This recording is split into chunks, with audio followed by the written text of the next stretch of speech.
and welcome to Suffolk Public Library's Handicrafts video series, where we're showing you different projects that you can do from home. And as a reminder, all of our projects also come with a supply kit if you request and pick them up at our locations. So take a look at our website at suffolkpubliclibrary.com to get yourself some of the supplies, or a lot of these you can do quite simply with either scraps or project supplies that you might have at home. So this month we are doing a embroidered monogrammed patch just in time for back to school. Either if you have little ones in your home and they might need something to put on a backpack so that it doesn't get mixed up, or you just want to add a little bit of flair to a shirt or jacket, we're going to make something that is just as unique as you are. So in order to get started, we're going to first assemble our materials. We have, as always, since this is an embroidered piece, we have our embroidery hoop and our embroidery floss, some needles. Whenever you have needles, especially with embroidery floss, since it can be quite thick, it's always easiest to have just a needle threader as well. I'm going to be working with a fairly thin cotton muslin. You can do it with whatever you like. We're just going to be working quite quickly, so something nice and easy to work with is going to be key here. And then we're going to also be using this backing. This in particular is a water-soluble paper backing, so it will rip apart when we need it to and dissolve easily when we have our finished patch. So you don't have just a piece of paper in the middle of your fabric, but you can, some alternatives if you're trying to do something on your own, any kind of fabric backing that you prefer, you can do, or theoretically you could also do some wax paper and spend a little bit of time picking it out from the back once you have your finished patch. And the last really important piece is we are going to do a freehand design that we are going to write on. So I'm going to show you a couple of different options today. What you are going to get in your kit if you request a kit from us is we're actually going to show you today a way to use low dust chalk and a pencil sharpener as an alternative to using disappearing ink or tailor's chalk. That can sometimes be a little tricky and sometimes doesn't like to disappear as easily as it says it should. The alternative is if you already have a pen that is good for fabric that you know, you like, you trust, feel free to use that as well. We're going to need a pair of scissors that I'm sure you have at home, and when you get to the very end, if you want to use some heat bond or stitch stitch something like that, just to make your patch iron-on rather than sewn on, you're welcome to do that if you like. Alright, let's get started.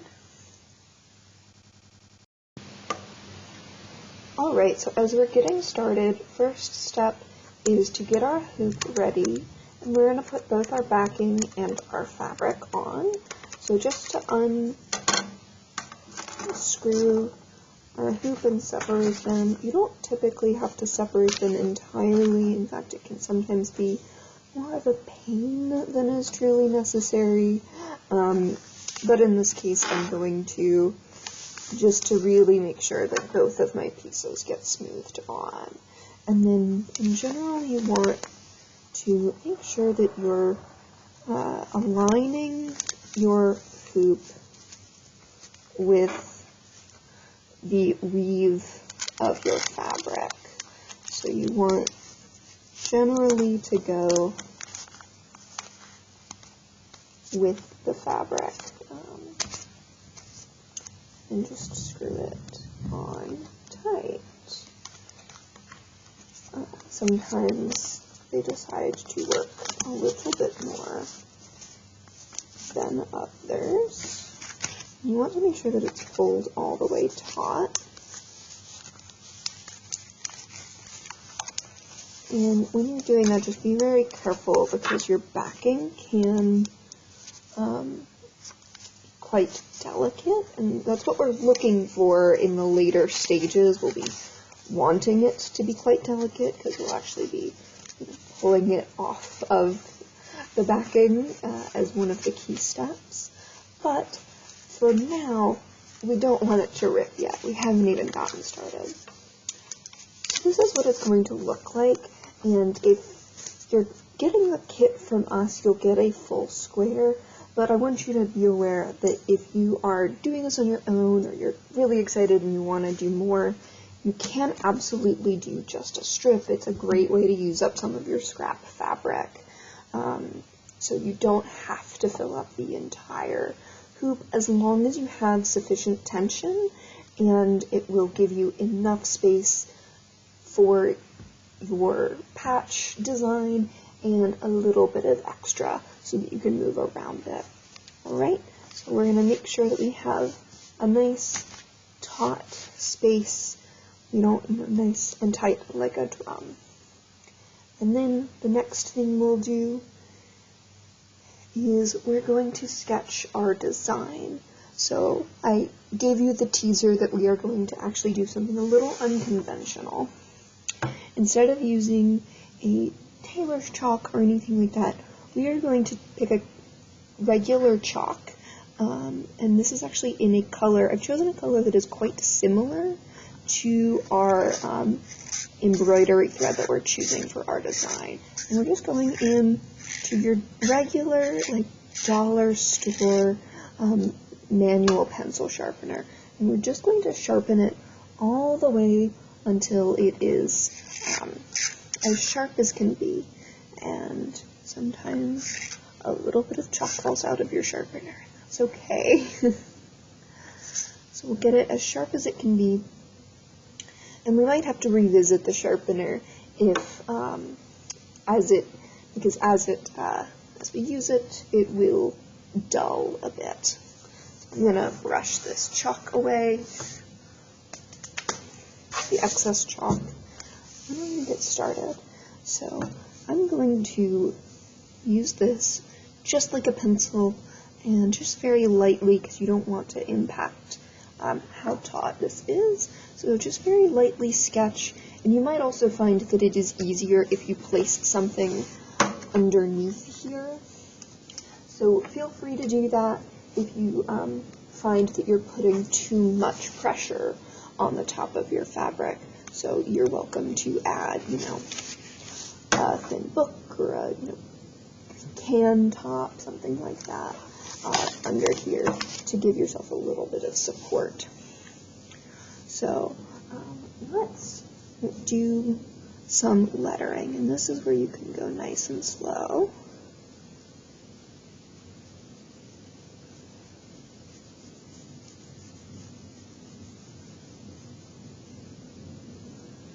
And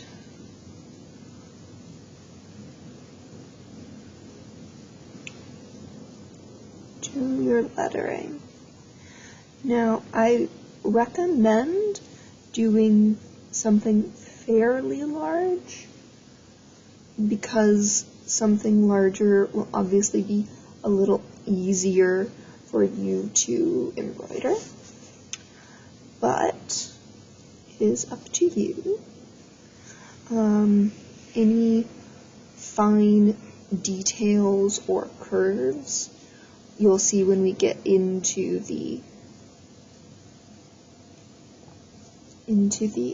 actual stitching can be a little tricky. So some of these thin moments, I think I'm gonna bring this down a bit further. There we go. So I'll leave it like this. And the thing that I like about the low dust chalk is that it is quite easy to either rub out and just get a little bit of a wet paper towel and erase it. It erases pretty easily. Alright, so let's get started with the stitching. Alright, so now that we have our design all prepped, it is time to start stitching. I have actually 3 strands here on my needle. If you find that it is difficult to actually thread your needle, it might be worth it to go down to just 2 strands. Either one will work as long as you are able to get it onto your needle. I prefer a little bit thicker of a look for this lettering, which is why I'm going with 3. So just separate out your strands of your embroidery floss by sort of teasing the ends like so, kind of playing with it like that, and just counting the number of strands that you see, and then, gently pulling apart into 2 separate strands. That is typically best done with shorter lengths of floss, because it can get quite tangled and likes to twirl in on itself.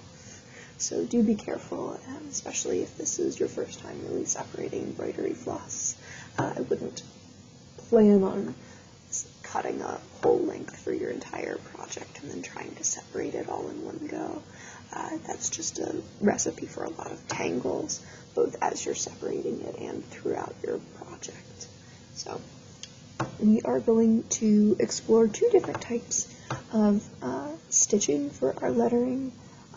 I wouldn't recommend you switching throughout your patch unless you like the look of it, but we're going to look at both the backstitch and the chain stitch for how we're going to do some of the lettering, and you're welcome to also add it as a design element as well. And let's get started. So I'm going to start with the backstitch since it's a little simpler, and we are going to pop up, and I'm going to just try and find a spot just quite close to the end, but not quite at the end of one of our letters. So I'm going to do this by holding 2 of my fingers together, and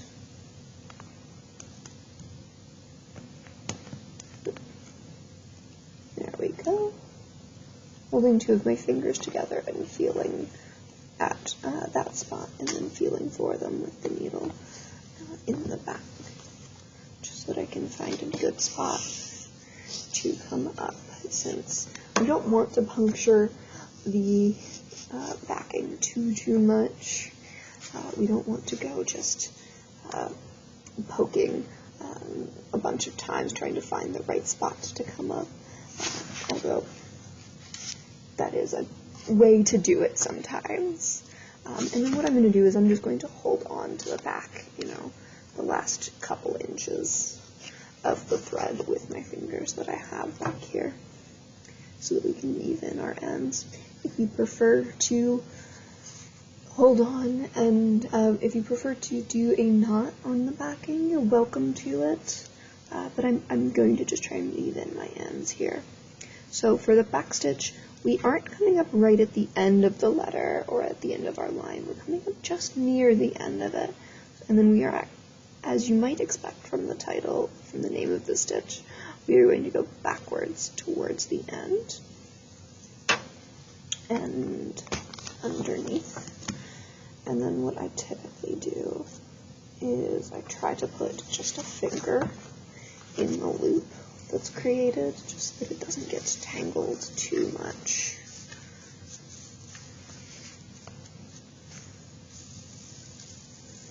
And then I find the hardest part is managing that, as well as my bits in the back before I've gotten the ends woven in yet. And now we are coming up again a little further than we want. And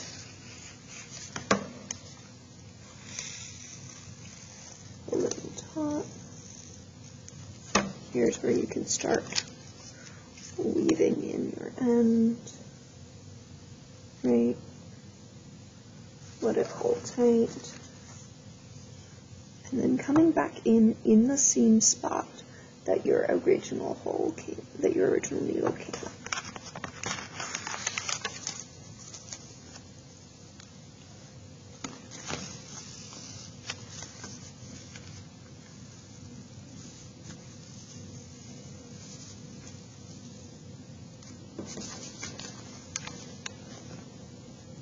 So this one can be quite, can occasionally be quite simple, but it gives you like a very clean line, and because you can make these stitches as short as you like, it works really well for a bunch of intricate curves and anything like that. So again, we're going to make sure that our little tail there is woven into that loop.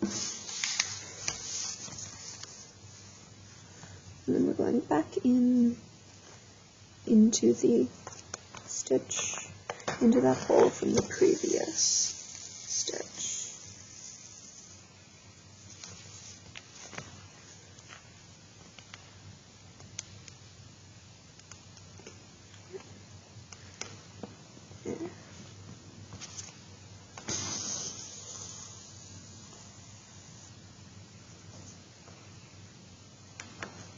And this one might have been a bit larger of a stitch than I really wanted, but that's alright.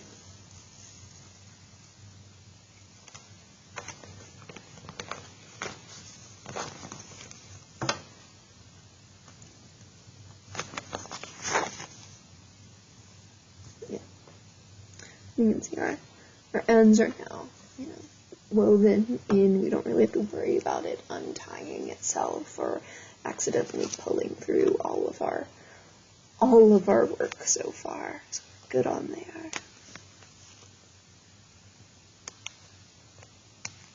There we go.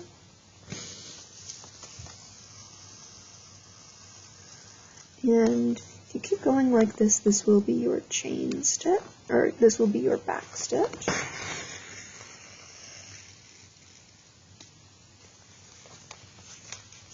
And it gives you a line that, hold on, just let it focus. It looks like that. It's a very simple and clean line. That, if you want something very simple, is a good option for you. Now, give me a second and I will show you what a chain stitch looks like, which is perhaps a bit more vintage looking, or at least in my mind it evokes a lot of the vintage name patches that you might see on workwear or things like that.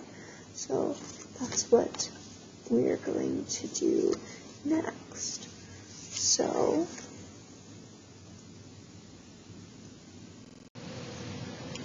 for the chain stitch, it still starts by coming up from underneath, and in that same spot that you're coming up,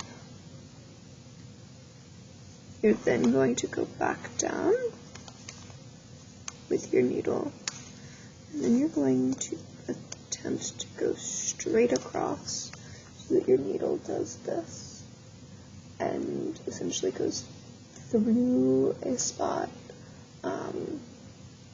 a very short distance, one stitch length distance, and then you're going to wrap your thread around your needle here, and make sure that your thread isn't tangled or anything, and pull your needle through. And if your stitch is kind of tight, it might need some help. But just kind of gently pull and let it gently work itself into a lovely little loop like that. And so to continue the chain stitch, you're going to go back into the interior of the old loop and then do it again, finding a spot that you can go through, that you can pass through,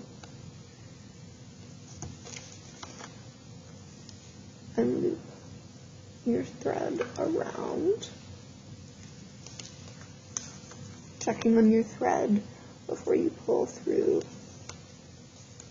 and pull it, and again having a finger so that it doesn't tangle itself as you're pulling your loop and your chain. So you'll continue making chains all the way through.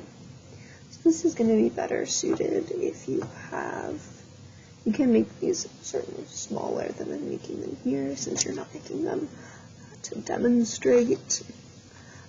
I also might recommend, if you do want to do the chain stitch and find that the backing gets a little bit in the way, you can, as an option, do your, forgot to do my loop. In that case, we'll just pass the full needle through a loop of thread and pull through that way. You can, if you find yourself having difficulty, because I'm finding some of my backing is starting to tear as I do the chain stitch, what you can do in that case is instead do just your letter embroidery before you add the backing, and then once you have your letter embroidery done, you can go through. Yeah, that was backing again, having a bit of a meltdown.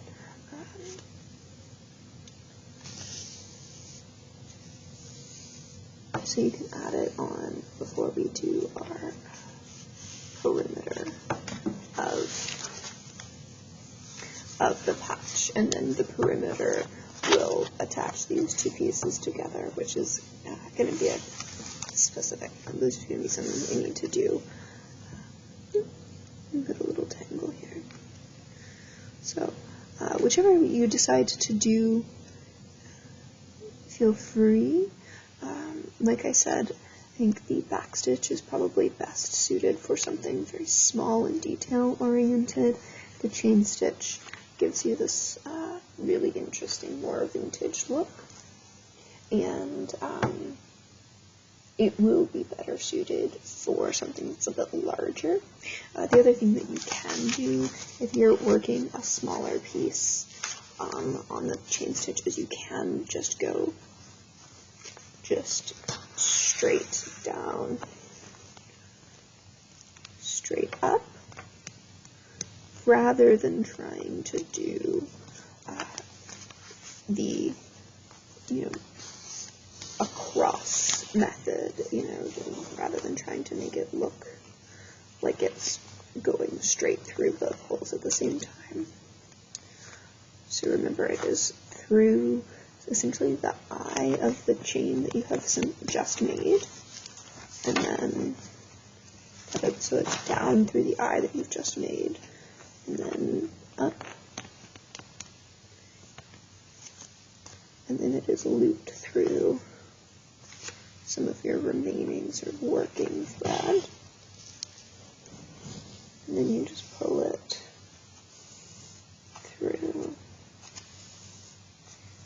See how much more tidy and tight you can get those when you're not trying to compensate for having the sort of thin backing that we're working with. So those are some options for you if you do like the chain stitch, but you're working with something either a bit smaller, or you want to continue using the backing all throughout your piece. So I'm going to finish up the lettering and be back to show you our next step, which will be to create a border for our patch.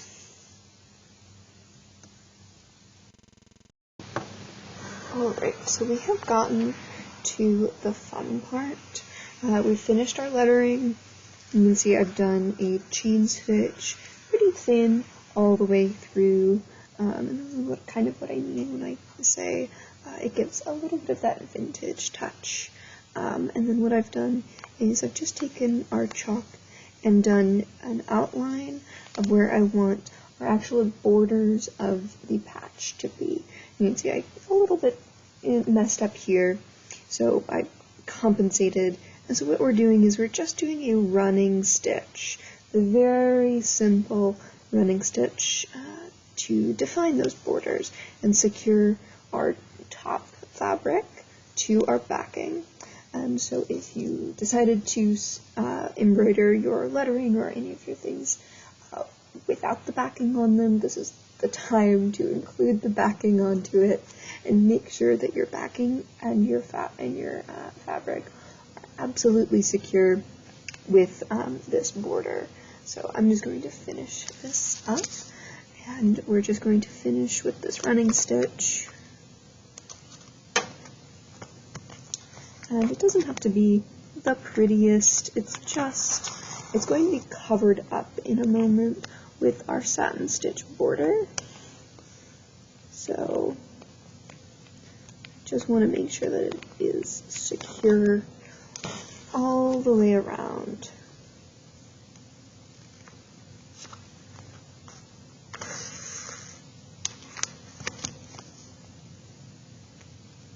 And even though I've reached the end, I might do another couple of stitches here just to really secure this. Alright.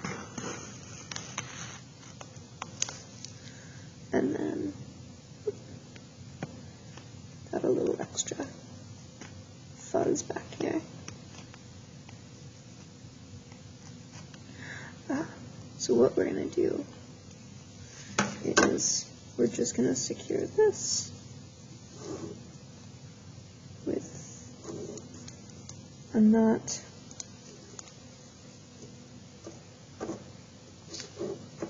in the back here.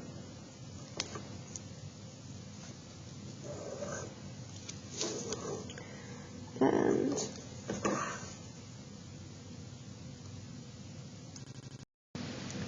so now that the top and bottom are fully secured with that quick running stitch on the border, we are going to release this from its hoop and bring out our scissors. And what we're going to do is we are going to cut just the top fabric away around the outside of the border. And we're going to go quite as close as we can. And this is also, I'm using just regular fabric scissors. If you have applique scissors, this might even be easier for you, since you can get quite, they're quite nimble, so you can get quite close to your fabric. And this is where you really see the need for the backing, because what we're going to be doing is cutting away our top fabric, and our backing will be the only thing holding our piece taut when we go to do our satin stitch on the edge. So got it like this. I might even trim it a bit more closely.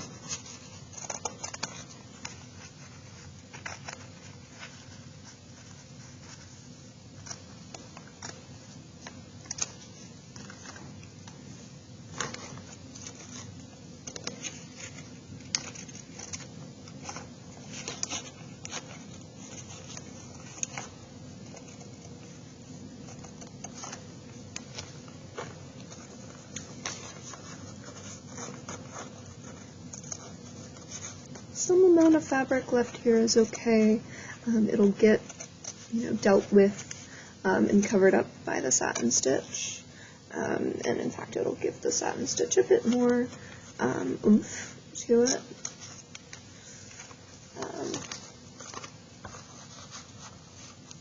But you don't want it to be uneven or too bulky. And then we're just going to, pick away any of the loose threads because we don't want it to, suddenly get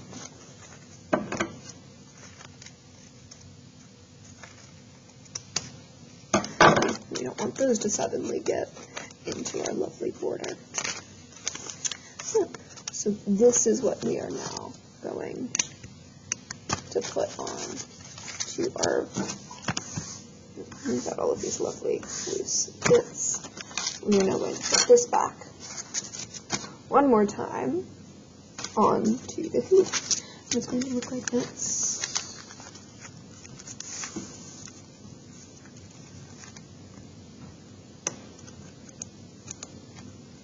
And we're going to tighten it again, just like we would. And this is definitely the more delicate portion. As you can see, my backing has crumpled a little bit. It's not as flexible as fabric, obviously. So it's not holding as taut. But that'll be alright. It'll hold as well as I need it to be able to, you press on it very lightly to make sure that it's doing its job. And then what we're going to do is we're just going to satin stitch all around this border. And we're going to try and be very careful here, just to not, you're going to start punching through your backing, and so you might start getting a little bit of flopping.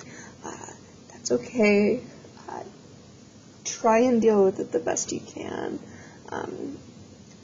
You can add another piece of backing if you feel that you need to. I would say you probably don't need to, but it depends on how quickly you start punching through your backing here.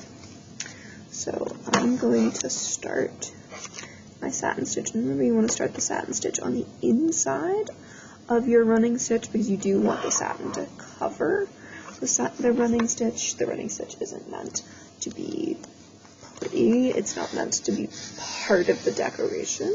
You're also welcome to add more decoration if you would like. But in this case, I don't have it intended to be part of it. So I'm just going to hold again just the last little bit and attempt. And then we're going just on the outside here and punching through.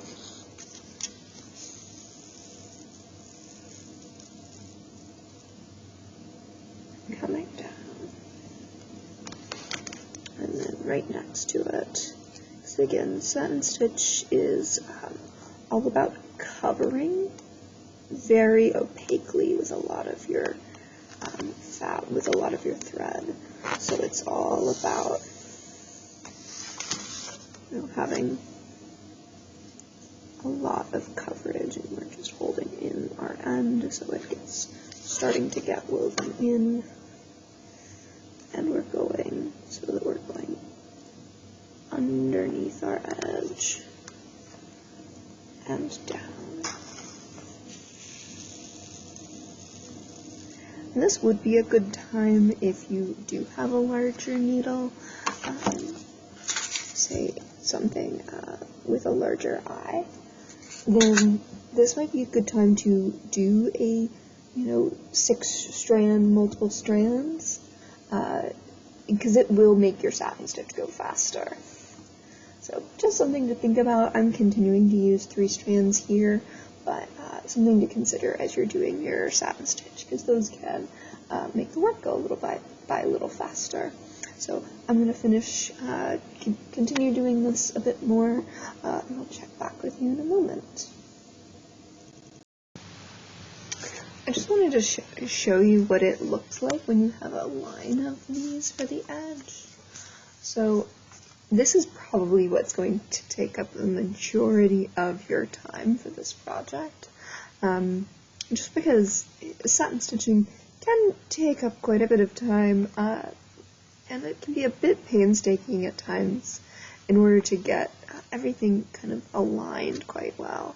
So this is what a line of it will look like on the front, and then the back is also going to have a full line.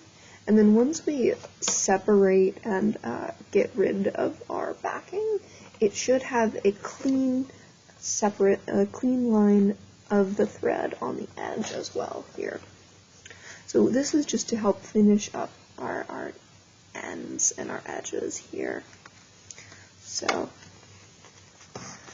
you know, it can be quite tricky and annoying even at times, getting your satin stitching lined up perfectly, but, you know, if it starts to sway or lean, you can always correct it and, you know, attempt to go along with the weave of your fabric if you can, and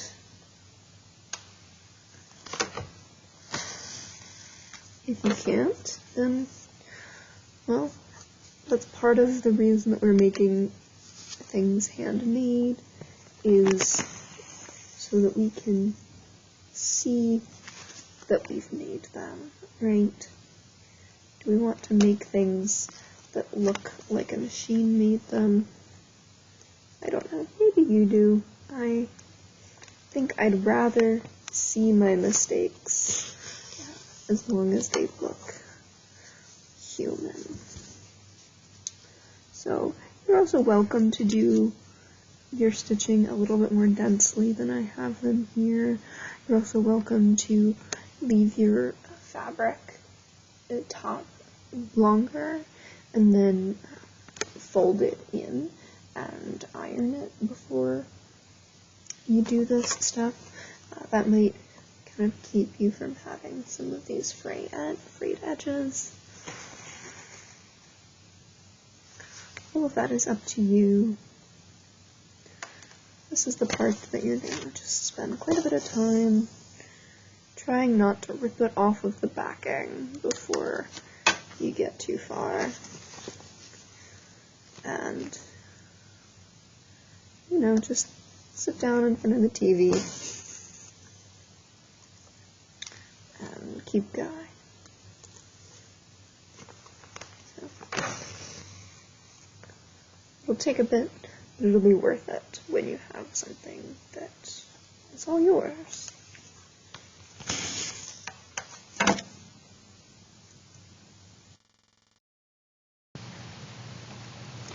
Alright, so once you have finished satin stitching your edge, and it's going to look like this in the back. It's alright if it's a little bit messy. You're going to pull up your backing. Yours, like mine, might have started pulling up a bit as you are working. You are going to be puncturing just about every line with your needle to do your satin stitching anyway. You're going to do your best to work around it. I managed to get only one short side that was really pulling away from me, and the rest was more or less staying on. So, best of luck to you all out there as you're attempting this. But this is, you know, the nice, satisfying, fun part. We are going to pull our backing away. And don't worry if you have some little bits left. Remember, we are using this, the dissolving paper, so any small little bits you have remaining, you'll be able to wash it and get it out. There we go. So this also gives you an opportunity to trim up some of your ends on the back. As you can see, I have some, you know, loose ends around my F, right? it gives you some opportunity to trim up some of those loose ends on the back, especially if you, like me, used a very bright thread, and you might be able to see it from the front. But for the purposes of this video, I'm just going to leave it. So to touch back on how you're going to attach this to a piece, I mentioned at the very beginning that you can use Stitch Witch or Heat Bond or something like that. I'd recommend that for primarily things that you are not going to be washing very frequently, simply because I find that sometimes those Heat Bond things don't hold up to repeated washings. Luckily, this is something that is fairly thin, it'll be fairly flexible, it'll be comfortable to add to, say, a shirt or a jacket. But if you are going to add it to something that you are going to be washing fairly frequently, even if you do the Heat Bond or the Stitch Witch, I would suggest reinforcing it with some stitching, or primarily stitching it. So I have a nice scrap of denim here to demonstrate here, and we are going to, see, you're going to just get my needle. Where did my needle go? Where did my needle go? We're going to get our needle. And I recommend, again, still using your thread from the same color, since we're going to be going over your border here again. The easiest way to do this is just whip stitching around, which you'll just come up from below. You can pin this into place if you like. Probably would be the smart move. So you're just going to come up from below. And as the name implies, whip stitch is a pretty quick, pretty easy to do stitch. And you're just coming down over it. It is very similar to what you did with the satin stitch to create the border, but rather than covering this entire section again, we are just going to then skip quite a ways over.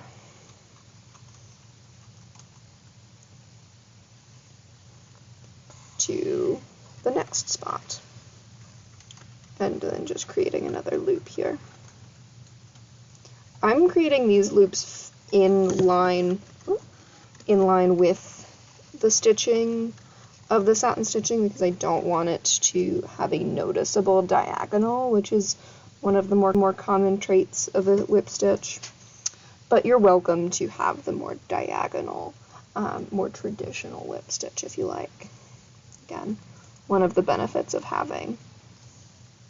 making something yourself is that you get to make it exactly as you like it. And again, I'm just making sure that my ends are being tucked underneath in the back, if they'll cooperate. There we go. And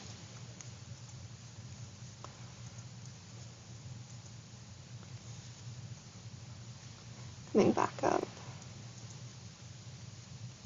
And it should be fairly easy to, secure your patch all the way around. This is also another one to do just as a way to secure your patch or do a little bit of extra security around if you do choose to Stitch Witch or Heat Bond all the way around your patch, especially if you're doing one, again, that's going to be washed pretty frequently. Because you've done all your hard work on this, you don't want it to fall off in the wash or be hanging on by a thread, right? So you just keep looping around. The whip stitch is extraordinarily easy, especially if you've been doing the satin stitch this whole time. So I can't wait to see what you come up with these, where you end up putting them, either for the new school year or just a little bit of fall fashion. And thank you for crafting with us. Don't forget to request your kits of supplies, and we will see you next month for Handicrafts. at Suffolk Public Library. Bye-bye.